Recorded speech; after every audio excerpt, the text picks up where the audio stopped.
तो हेलो दोस्तों, आप सबको इंडिपेंडेंस डे की हार्दिक शुभकामनाएं। आज हम पढ़ेंगे क्लास 10th हिंदी काव्य खंड का फर्स्ट चैप्टर सूरदास के पैर टू। चलिए शुरू करते हैं। सूरदास, जिन्हें हिंदी भक्ति काव्यधारा के अष्टछाप कवियों में सबसे श्रेष्ठ स्थान प्राप्त है, ब्रजभाषा के अप्रतिम कवि और श्री कृष्ण भक्ति के अद्वितीय गायक माने जाते हैं। उनके पदों में श्री कृष्ण के बाल लीलाओं, गोपियों के प्रेम, वात्सल्य और माधुर्य भाव का अद्भुत चित्रण है।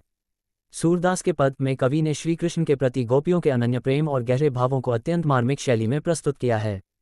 इन पदों में गोपियों की स्थिति, कृष्ण के प्रति उनकी तड़प, उनके विरह की वेदना तथा प्रेम की गहराई को सजीव किया गया है।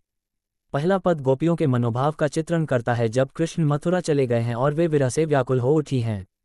गोपियों का हृदय मानो श्री कृष्ण के वियोग में सूना हो गया हो, उनके जीवन की सारी चंचलता, हंसी खुशी जैसे थम गई हो।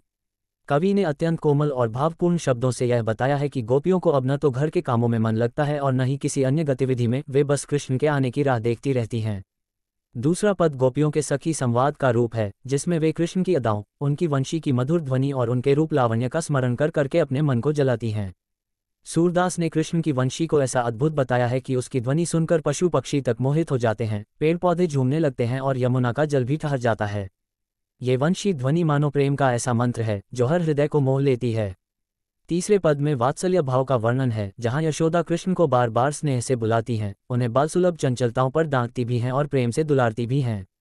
इस पद में कवि ने माँ और पुत्र के रिश्ते की आत्मीयता को अत्यंत सुंदरता से व्यक्त किया है। कृष्ण की बाल लीलाओं में चोरी छिपे माखन खाना, गोपियों को चिढ़ाना, बछड़ों को खोल देना आदि उनके नटखट स्वभाव को उजागर करते हैं। सूरदास ने इन घटनाओं को इतने जीवंत रूप में रखा है कि पाठक के सामने पूरा दृश्य सजीव हो उठता है। चौथे पद में प्रेम और भक्ति का उत्कर्ष दिखता है, जब गोपियां अपने आप को कृष्ण के बिना अधूरा मानती हैं। उनका ये प्रेम सांसारिक प्रेम नहीं, बल्कि ईश्वर के प्रति आत्मसमर्पण का प्रतीक है। सूरदास के काव्य में शब्दों की संजीवनी शक्ति इतनी प्रभावी है कि भाव सीधे हृदय में उतरते हैं। उन्होंने उपमा, रूपक, अनुप्रास आदि अलंकारों का अद्भुत प्रयोग किया है। कृष्ण के रूप वर्णन में उन्होंने कहा कि उनके अंग प्रत्यंग में सौंदर्य और माधुर्य का अद्वितीय संगम है। श्याम रंग, पीताम्बर, मुरली, मोरपंख और मोहक मुस्कान, ये सभी मिलकर मानो ब्रज के हर प्राणी को मोहित कर देते हैं। उनके चरण कमलों से धरा पवित्र हो जाती है और उनकी वाणी से प्रेमरस बरसता है। सूरदास के इन पदों में केवल कृष्ण की लीलाओं का वर्णन नहीं है, बल्कि इनमें भक्ति का वह उच्चतम स्वरूप भी निहित है जिसमें भक्त अपना सर्वस्व ईश्वर को अर्पित कर देता है। गोपियों का विरह, उनका प्रेम, उनकी शिकायतें, उनका मान मनोहार, और ये दर्शाता है कि सच्चा प्रेम पाने की नहीं, बल्कि खो जाने पर भी उसी में डूबे रहने की अवस्था है।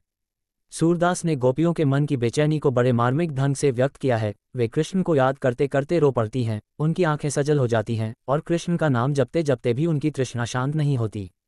कवि ने विरह को प्रेम का सर्वोच्च चरण बताया है, क्योंकि वियोग में स्मरण और भी तीव्र हो जाता है। सूरदास के इन पदों से ये भी पता चलता है कि उनका काव्य केवल धार्मिक नहीं, बल्कि मनोवैज्ञानिक भी है। वे मानवीय भावनाओं को गहराई से समझते थे और उन्हें अत्यंत सहज भाषा में व्यक्त कर देते थे।